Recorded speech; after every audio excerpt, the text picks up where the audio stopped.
Today on Locked On Phoenix Suns, basketball back. The Suns take on the Lakers in Palm Desert. What did we learn from the debuts of Tyus Jones and Mike Budenholzer, the two big additions to this team? Coming up next.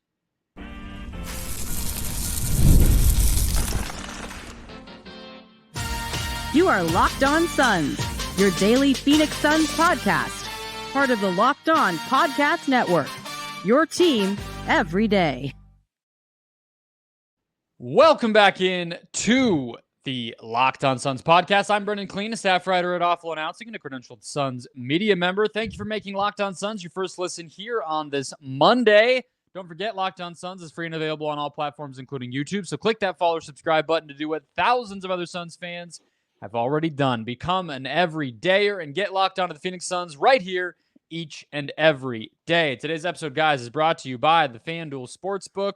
Start the season with a big return on FanDuel by placing your first $5 bet and getting started with $200 in bonus bets, guaranteed. Visit FanDuel.com to get started. Joining me, as always, the executive producer of The Drive on Fox Sports 910 from the wonderful West Valley. How are we feeling? Basketball's back. Basketball's back. Basketball's back. We are a little bit on the mend here in Arizona sports. Cardinals got to win. The Suns just beat the Lakers. It's preseason, but I always want to beat LA. It was so fun being able to schedule my workout today and watch the Suns game. I cannot wait to continue to do that for the rest of the year. Brendon, we are so back. We are so back. I am very excited. I'm going to, we are Arizona sports back a little. I'm going to show the jersey a little right there. We won't talk about it. It's just behind me. It's out there. The D-backs rolled over. I got a rep for the baseball team, but we'll put that away. I was wearing it. I didn't just put it there as a prop. I took it off before the show, but I'm just showing the people. Ben, it's your first recap show on Locked On Suns, your first game recap podcast. And one thing I've done for years now is the 7 words or less game take. I put this out on Twitter after most games. People love to throw theirs at me. An ode to Mike D'Antoni and Steve Nash and the mid-2000s Suns, of course. Your mission here is to recap this 118-114 Suns win over the Lakers in preseason in 7 words or less. It can be anything you want it to be. It doesn't have to cover every single tip-off of the game. It can just be whatever you think about this game. All right, I got it. I had to write it down on my phone to make sure I had 7 words. Overall, all right, ready? Coach Bud's offense looked better than Vogel's. So that was 7. I like it. That's perfect. It did. It looked better than Vogel's, and that's not very hard, and that's not to say that it was a championship-level offense, but it's the first preseason game. I have not seen so many screens and movement. People weren't just sitting in corners. It was just nice to see just a different level of basketball being played. Do you have a 7 words or less? Did you put it on Twitter and I didn't see it? I did right before we started recording. Nobody has sent theirs in yet. We'll wait. I don't put mine. I ask for the fans, and I'll usually read some of my favorite ones. We'll get in the habit of it as the season goes along, but I love it. Let's start with there, though. Mike Budenholzer. What did we see? What was the impact of Bud on this team? And to me, Ben, the movement on offense was bullet point number 1 in my notes. I think it was obvious, and it wasn't just the first set that they ran. It wasn't just the first action within a set. It was, a sudden guy backpedaling out to the perimeter who was standing in one place, or, a backside screen. It just never ended. And you saw it really work. The team missed shots early in this game. The first half, I think they shot like 38%. I kind of don't care. What we saw in terms of the process of this offense was night and day. Yeah, I don't care if they actually win this game. I know I said a second ago, beat LA, which is like always fun and a good extra thing to have, but I kind of thought the same thing you did. Originally, I was like, oh my goodness, Kevin Durant, he doesn't look all that, I guess I should say, in midseason form. He looked a little rusty. Devin Booker was heaving up shots, but it felt like more went in than actually didn't. Now, that obviously wasn't the case. He shot 4 for 12. Multiple. You saw it right away. I was texting you during the game, which just get used to, Brendon. I need to talk to someone when the game's going on. Just like it, react to it, and then it's over. But when Devin Booker early in that first quarter shot just a pull-up three with someone in his face, I was like, oh, we're in for it. They did not hesitate to shoot threes. Grayson Allen did not. Now, there were some really bad attempts. Grayson Allen on one barely hit the rim. Kevin Durant coming up the court, again, didn't look too great, but he's pulling up from three. Bradley Beal was the same way, running with that second unit. There's an identity. There is something that we can at least see and say, Coach Bud has already put his fingertips on this offense. Something in which last year with Frank Vogel, I was like, what are you doing? This is literally just YMCA pickup basketball. Now, it wasn't amazing. Honestly, if I was grading on a scale 1 to 10, it's like a 5, but it's the first preseason game. I don't care. I just needed to see you literally run an offense. I didn't need to see anything else from that. What about you? Yeah, I think I'll add to that by saying one of the things that I liked is, and we'll get into this a little bit more with Tyus Jones, but I think that one of the problems is that when you don't have a point guard, right, is the flipping between transition looks and settling into half court. You kind of end up picking one or the other when you don't actually have a player to orchestrate your offense. And so last year, we did see some fast break points. This team was pretty efficient when they did run. It's just they couldn't do it very often because they didn't create turnovers and all that stuff we've covered a million times. But then if they weren't just sprinting to the basket to try to get those looks, it got a little awkward and uncomfortable, and all of a sudden you're 10 seconds left on the clock. What I liked about this game is we mentioned the movement. When they were in the half court, they were moving, they were running stuff. But the flip between we're pushing the pace versus we're settling in, you didn't notice it. It was natural.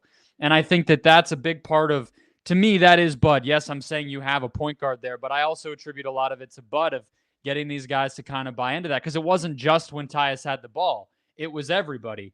And I think that maybe it was less a point guard and more just a coach that could get those habits in. But you saw it for sure that this team was just comfortable in a way that, honestly, even the regular season last year, I don't think they were. No, they were never comfortable. But the biggest thing that I had seen was, you had kind of mentioned it. The fast break points, and it was mostly with the second unit, which we had talked about this. That's kind of what I expected.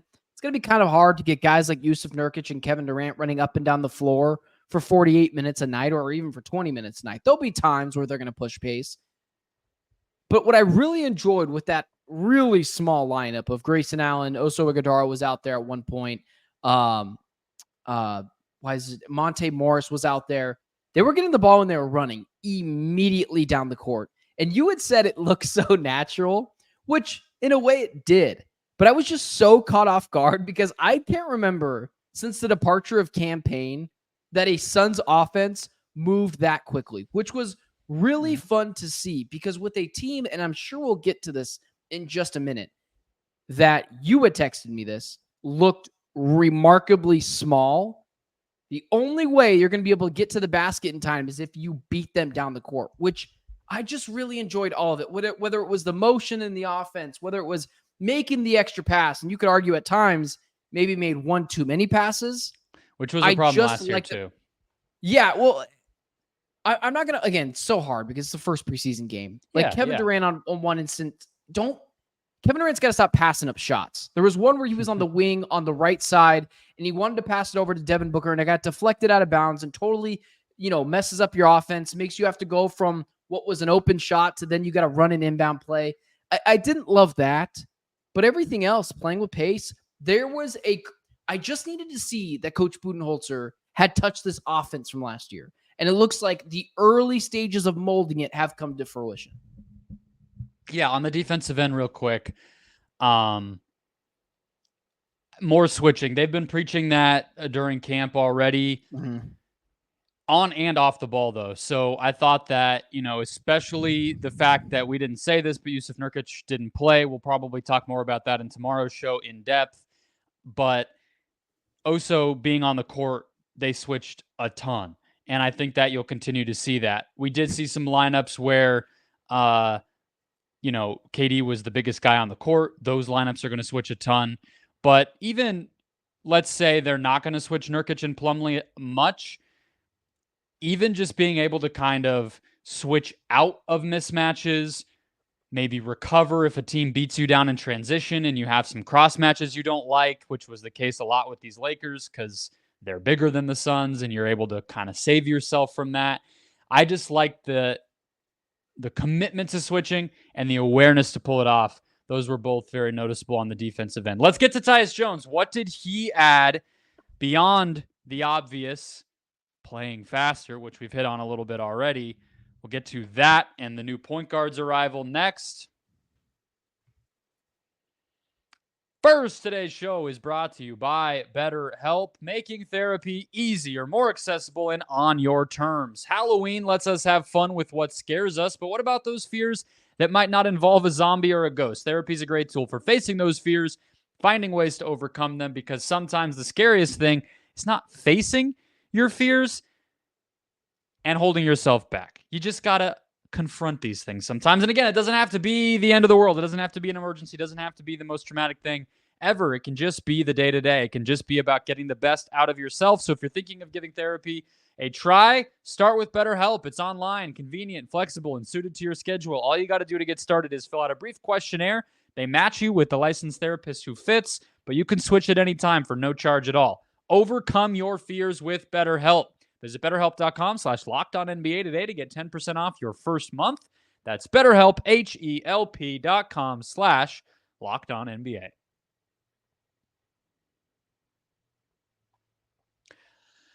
All right, Ben, let's keep the show rolling here. So we want to remind everybody to check out the Locked On NBA show. We are overhauling, reformatting, putting in a lot of work to make that an even better show as the season gets nearer and nearer. So hit follow or subscribe there on whatever platform you're finding us on. Tyus Jones, Ben, we talked about pace. I kind of want to start here, which tonight was a great reminder of, that maybe doesn't get talked about enough with Tyus. He's also a pretty great shooter. Gets lost because he does other things, and we think of him as a point guard. This guy's basically a 40% shooter year after year. He comes in today, 3 of 3. He's a complete knockdown guy if you leave him open on top of all that stuff. That's going to be huge for them. Yeah, for lack of a better term, he's kind of like a Swiss Army knife. Like, I don't ever want him not consistently bringing the ball up the court, not consistently, or I guess I should say for the most part, activating this offense. But what does what does make Tyus Jones even more dangerous is if Devin Booker's having that 50-point night or that 40-point night, or in just terms of 35-plus night, whether it's Bradley Beal, Devin Booker, KD, you're not going to be able to double them.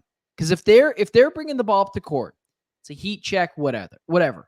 It's going to be able to kick it to Tyus Jones, which I'm going to be honest with you. I don't think I talked about Tyus Jones' shooting once this preseason, or I guess I should say once when we were doing a preview, maybe a couple of times, because it's just not something that's super needed, but incredibly helpful to this offense.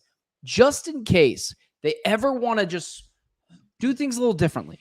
Bradley Beal brings up the ball. Devin Booker brings up the ball. Kevin Durant can handle the ball. Well, it just adds another element to this offense. Yeah, but I mean, even look, what does he do after? I mean, bringing the ball up, you don't have the ball the whole possession. No. So even if he brings the ball up, you got to be able to knock down the shot if the ball swings back your way. So and that's kind of the comp that I kept coming back to when we were talking about Jeff Teague, right? Is Jeff Teague would come, enter the ball, initiate something, but Jeff Teague was a great shooter. You got to be able to do both if you're not the type of point guard that's good enough to just have your fingerprints on every little micro moment of every game. And Tyus isn't that kind of guy. So if he was just a passer, just a hit-ahead transition player, he'd be pretty useless. I mean, that kind of guy can't stay on the court in the NBA anymore at 6 foot tall. So him knocking down shots is crucial. And I think on top of that, it allows you to, we saw it tonight, it allows you when he's initiating, when he does have the ball and Booker or Durant or both of those guys are being used as screeners or kind of misdirection players, we saw a lot of those sets tonight, then you mentioned not doubling those guys in more of a static set ISO or something like that, but you also can't leave Tyus when the action swings away from him and he's involved in it and overload toward Booker or Durant, because now he's going to be wide open, even in the flow of a more movement-based type of set. So I think, it's just going to be the combination of his passing and shooting is going to be really what makes him special. I think we only really talk about the passing. Well, I think what some people were really hesitant to bringing in Tyus Jones, sure, everyone was excited about it, but there was a little hesitancy because that meant Grayson Allen was going to go to the bench, and everyone continues to triumph how good Grayson Allen was as a three-point shooter. Tyus Jones still adds that element. You're not losing it. Now you're just bringing in a guy who's a tremendous passer. This is something that I thought immediately with Tyus Jones on the floor. He had a couple of cross-court passes where I was like, man, this guy's just confident with the ball in his hands. And that confidence is really infectious. I saw Oso Ighodaro and Devin Booker, and then I was checking my stats over here just to really check my brain and make sure I was remembering it correctly. Oso Ighodaro had a few assists where I was like, oh man, he kind of is a passing first big man, kind of similar to the Yusuf Nurkic archetype. And Devin Booker as well. Both of these guys, it just felt like there was more of a confidence. Now at times I felt like they passed the ball a little too much, maybe one too many passes, but it just felt like everyone else over there or on the floor was just confident enough to be able to have a point guard there where it just felt infectious, where I didn't see a lot of sloppy passes, again, outside of the one too many passes thing, which is just stuff that they're just going to get out of, and I believe they will. But it's just allowing them to play more confident, and that's what we needed to see with Tyus Jones, to the point where I was so worried with him being out there for, I think it was 19 minutes. Yeah, 19 minutes tonight. I was like, okay, this guy cannot get hurt. He cannot miss any games to start the season because they desperately need him out there. He had 6 assists himself, only 1 turnover. The team did have 18 turnovers. Yeah. Now, some of those were, 2 from Colin Gillespie.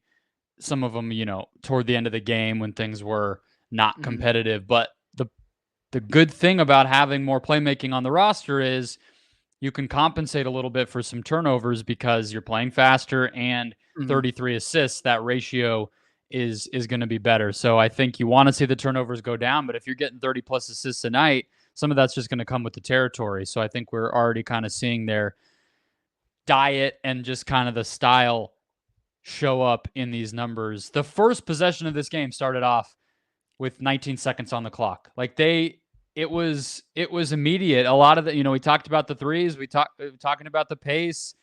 A lot of this stuff just clicked right away. But I want to circle back to, we talked about one of our last preview episodes, Ben, was about how to maximize the big three.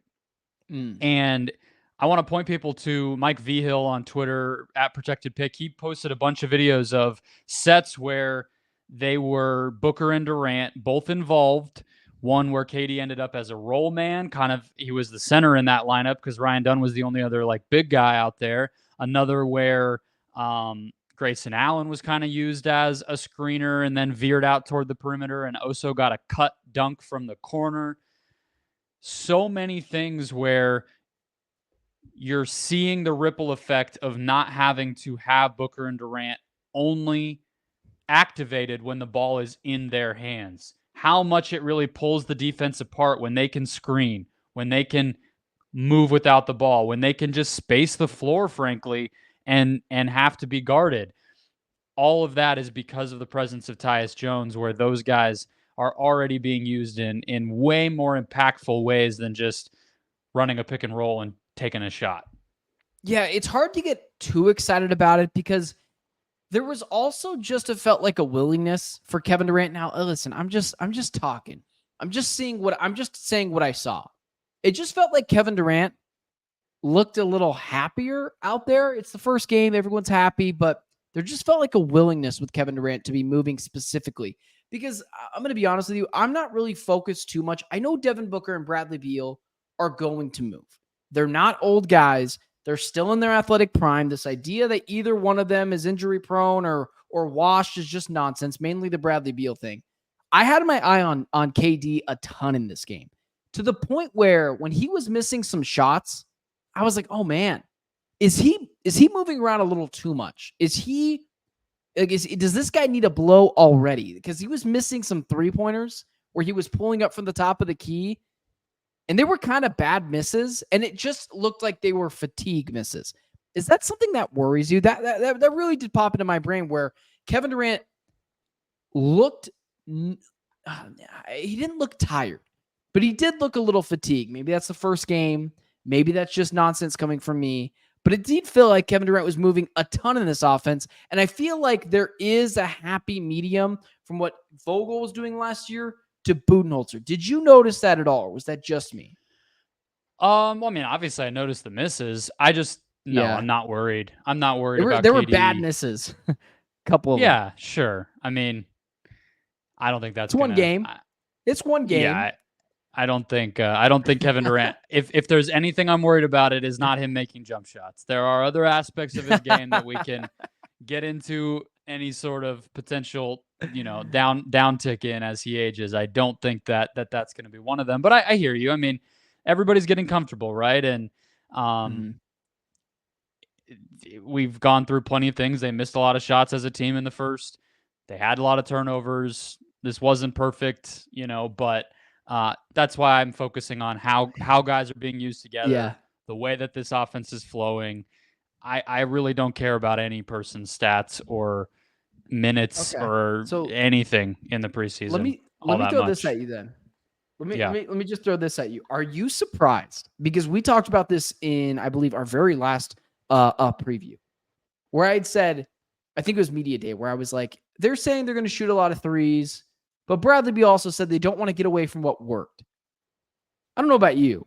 I did not see a lot of mid-range jump shots in this game. I did see a lot of attacking the basket, whether it was Bradley Beal and at times Kevin Durant.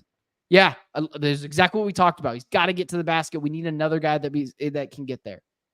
Are you surprised just how willing everyone in the starting lineup was at just jacking up threes? I didn't see a lot of the mid-range game. I didn't see the mid-range assassins thing. I just didn't see a lot of it, which it could be good. It could be bad. You seriously could convince me either way. But were you surprised just how drastically the offenses looked from Budenholzer to Vogel in literally one game? Like, sort of. I guess my thing would be with that I think that some of that is just how preseason is going to be played, right? It's more of an exhibition. So you're not necessarily going to be running your most sophisticated stuff. If you tell guys that they can just chuck threes, it's like, great, I can put in a little less effort, right? So that'd probably be where I would chalk it up to. But yeah, only 9 mid-range attempts for this team in this game out of 96 shots taken. That's what, less than 10%. That's a lot less than what they were doing last year. So we'll have to see how that trend continues. Game number 2 coming up Tuesday, but we have our rapid fire segments. We also have to introduce Ben to here in our post-game shows. We'll do that next. First, today's show is brought to you by the FanDuel Sportsbook. NFL fans start the season with a big return on FanDuel, America's #1 sportsbook. So when you get a hunch in the middle of the game, you can check out the latest stats, view live play-by-play, and so much more, all on the same page where you place your bets. You'll get started with $200 in bonus bets guaranteed when you place your first $5 bet. Let's see what there is here. Game 5 of the WNBA semifinals is, I think, Tuesday or Wednesday. There's no odds for it, though. Let's see. Game 3, Dodgers and I'm not allowed to say. You guys don't like it. The Padres are favored by 1.5. They are -134 home favorites, and the over-under for runs is 8. That feels low. Both of those teams have been hitting in this series. Either way, you get that $200 in bonus bets, so put it wherever you want, all at FanDuel.com. All righty, Ben, let's close it out. Again, 118 to 114. Can I just say really quickly from your FanDuel read, you can say Padres while they're in the NLDS because Everyone who is a Diamondback fan, we're all rooting for the Padres over the Dodgers. That's what I would think, man. You But can- people oh, were, no, again, we I wore are. the hat No, the other no. day, and people were giving me okay, we grief don't in the want comments. you. What are you wearing the hat There's a for? difference between saying it and just repping the merch, Brendon. Listen, guys like me, we're real all Arizona guys, D-backs, Cardinals, Suns. Like, it's okay. I'll carry that burden. But right now, we are all Padres fans. I will go against anyone in the comment section who thinks differently. So don't worry about that. Okay. For the next 3 days. All right. So for the last segment of our game recap shows, and I'm open to changing this. Look, we're in this together, but the way I've done things in the past is I call them rapid fire or like whatever. I kind of want to come up with a name for the whole segment where we have these little bits within it. And I thought of the closeout. Is that too cute? I mean, I don't know if it's cute enough, if I'm being honest. Okay. We can workshop it. Closeout is what we'll go with now. So I have some little ones that I like to hit on, just to touch on some guys that don't get love and the biggest names and everything else. So let's start here. Because we touched on at the end of the segment. It's the quickest one. I call it the box score oddity. Something in the box score that jumped out to me, that caught my eye, that's a little weird. And it's the shot selection in this one. The Suns took 39 threes out of 96 total. That is, 41% of their shots. Last year, I believe that they took 35% of their shots from deep. So that's a 6 percentage point increase already. There's too many shots at the rim on this shot chart for me to count them up, Ben, but we just mentioned only 9 from mid-range. There were, let's say, a dozen, 12 to 15 long paint shots. That's kind of like Kevin Durant's sweet spot around the elbow and everything. But between the paint and 3, 87 of their 96 shots.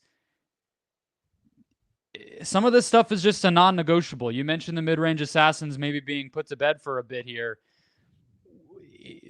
They have to figure out a middle ground. It might not be this extreme every night toward the paint and the three ball. Maybe there's a night where KD gets hot or something, and obviously you ride that. But man, this is a great start to fix something that was such a problem for this team in terms of shot selection last year. Yeah, I would like for them to make a few more of those, but you can't. I'm not going to hit the panic button on the preseason in which the big 3, or I guess I should say the whole starting 5 outside of Tyus Jones played 14 minutes. It was just make nice more to of see. What they made 41% of their threes. I'm talking about the big 3. Sorry. I'm talking about the starting 5. Now, listen, before I look at it and I prove myself correct, let me just look at the starting 5's threes. Okay, Kevin Durant missed all of them. Mason Plumlee didn't hit any. Devin Booker was 3 for 6. Bradley Beal hit 1, and Tyus Jones hit 3. So that's what I mean. The starting line, the guys that matter. I at the end of the day, I don't really care about Connor Gillespie's. And even Grayson was 1 of 4, and Grayson was chucking them, but yeah. Hey, be nice to my corner 3 maker. We're gonna get Ryan to him. Dunn. We're gonna get to him. Be nice next. So, okay, Ryan Dunn, he's getting the honorary title. In the past, I believe that this started with the Bridges breakout watch, Ben, and it has evolved over the years. I have given a few different people the mantle where I kind of keep an eye and check in on their individual growth game to game. And it's going to be Ryan Dunn this year. I think this guy's going to be worth talking about every single night this season because of what the first round pick for this team already has kind of gotten us excited about. 2 of 6 from deep, but he got up 6. I like that. I mean, he has to take them, especially in preseason. Now, if you were talking to Eddie Johnson, he would like you to ball fake that and take it to the rim, which, just quick side note on that.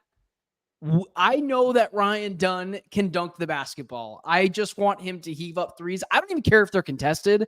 Heave them up, figure it out. So that's where it was with Ryan Dunn, where he hit a corner 3, and I literally tweeted right away, Ryan Dunn is hitting corner 3s. Send us the Lombardi. Send us the Larry O'Brien trophy at NBA, because I already told you, if this guy can find a consistent 3-point shot, Brendon, it is going to be smooth sailing all season long. But listen, that just shows confidence. And I just want the guy to be confident in his shot. And getting 6 of them up, love that. And I also love that he played 24 minutes tonight and was one of the first guys off the bench. I think he was the 3rd guy off the bench. So I love what I saw from Ryan Dunn.